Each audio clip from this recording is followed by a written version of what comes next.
Alright guys, here's our foam roller. This just happens to be the one I use. Any particular roller. Even half roller like we use here, we use this for some of our clients. Or just your traditional roller will do the job. I mean, there's really no specifics on what roller you're going to use, other than the fact that, like, if we're rolling our spine, and obviously this needs to be like the length of our spine, it's better to use a big roller just for ease of use. Even in that case, you can take the smaller roller if that's what all you have, and you could prop your butt up with a pillow or something, and basically mimic having the big roller. So it's not really a huge importance to have the big roller. If it's if you have one and you want to start with a small one, then that's fine. But in reality, we want to find a roller that's going to have enough pressure for us, but not too much pressure for us. So starting out, some people say that the Rumble roller is a little too aggressive for them. I'm obviously a junkie for this stuff. I've been doing it for years now.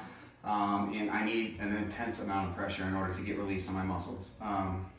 So we have to realize that our bodies are a big representation of gravity. So whatever way we've worked out, whatever way we've used our bodies to do athletic performance, training, anything, sitting, standing, whatever we do, we basically mimic the way gravity pushes down on us. So if you want to break down tension, then you want to make sure that you have enough pressure from the roller that you're using in order to break down that tension. So we basically have to do more than what gravity's been doing to us, or more than what we've been doing in our workouts or our training or our performance exercises, whatever it is.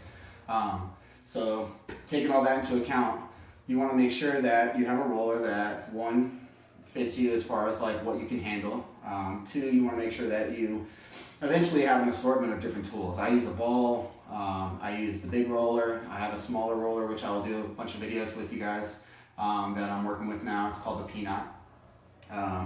But essentially you can start with almost anything. I mean, I use everything from the roller to mason jars. When I'm at family's houses or something, I mean, now we always travel with it, but there's been times where we're at somebody's house and I'm trying to demonstrate something to them. We're hanging out having a barbecue or something like that, and somebody's got pain and I want to show them a couple things. Where I'll use anything, household items and stuff in order to do it. I use the wall a lot of times just to break down my traps and lean against it, if I'm stuck somewhere and that's all I have to use. But as far as the roller goes, I mean, that's basically it. So a lot of times you got to look at how old my roller is, how much I've been using my roller, how beat up it is, because they do break down. Especially these kind of rollers. This is obviously the half one, but the full one, it will break down over time. The Rumble roller will break down, where these little knobby things actually become pretty squishy. They start out where they make you insane when you start using them, but they will break down. So you want to also look at how long you've had your roller, how beat up it is, and when do I need to change my roller. So a lot of times, as you roll your muscles, you're basically going to break down tissue, but you're also going to create more density in the muscle. The muscle will actually respond by getting stronger the same way it does when you're doing a workout. So when you're doing a workout, you're basically breaking down tissue, and the body responds to what you're doing with it to allow it to get stronger. So essentially, when you're rolling, the more you roll, not the harder it is, but the more time and the more attention you're going to have to spend on each spot in order to actually get it to do what you want it to do. That's a good thing though. That means you're actually improving, you're progressing, and you're actually making progress with the tension in your body. So that'll work towards visual aesthetic, that'll work towards the strength that you have, that'll work towards feeling less pain, that'll work towards, everything. It'll make your brain feel better just because you don't have as much pressure around your neck. You won't have headaches if you're a person who experiences headaches.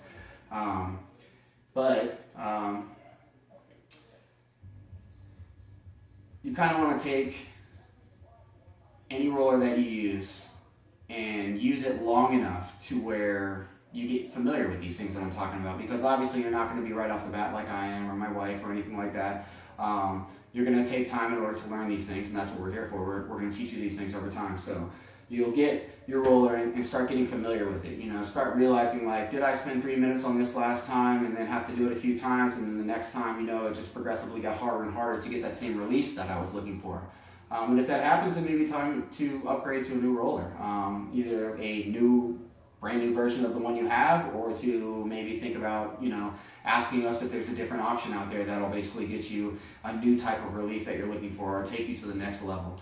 But overall, that's it, guys. So I mean, just to sum it up, so if we have a big roller, there is some different things that you can do, but it doesn't mean that you can't do the other things with the small roller. So is there any roller that won't work?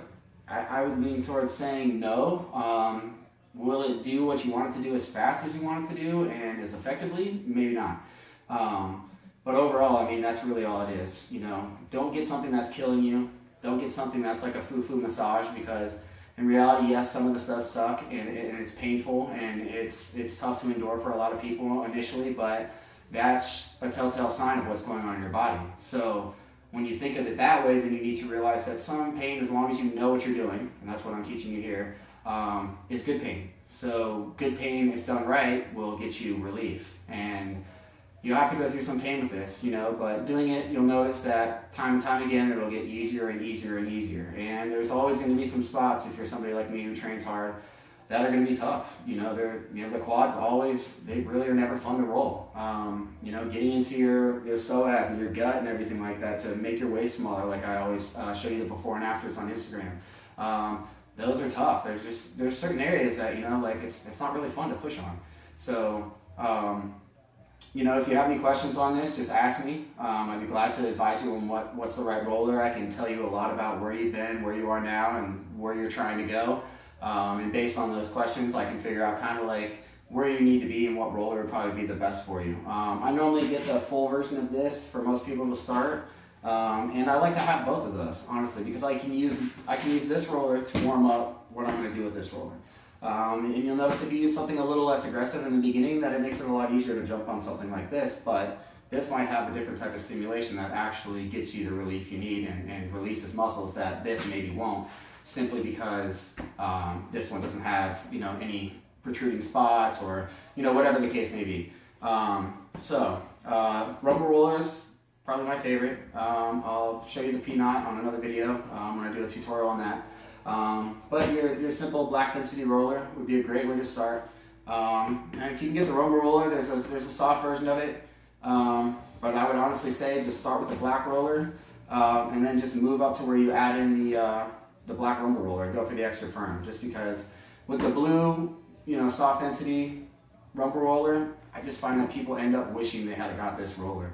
So when you think of it that way, just wait for the right time to buy this one. And then I would honestly, once you get used to this one, I would use this and the P-Knot, because that's what I personally use. The P-Knot is just two balls connected in the middle, and it gets into some areas really well. So between the two of these, you can really knock out almost anything. I mean, I use it every single day, and I don't find anything I can't get into. But yeah, so ask me if you have any questions. And basically we'll be giving you all the tutorials, so I think over time you guys will figure out what's right for you anyways. And then just figure out, as you learn, you know, different tricks and new things that you can do and new exercises you can do with this to help you guys relieve some pain.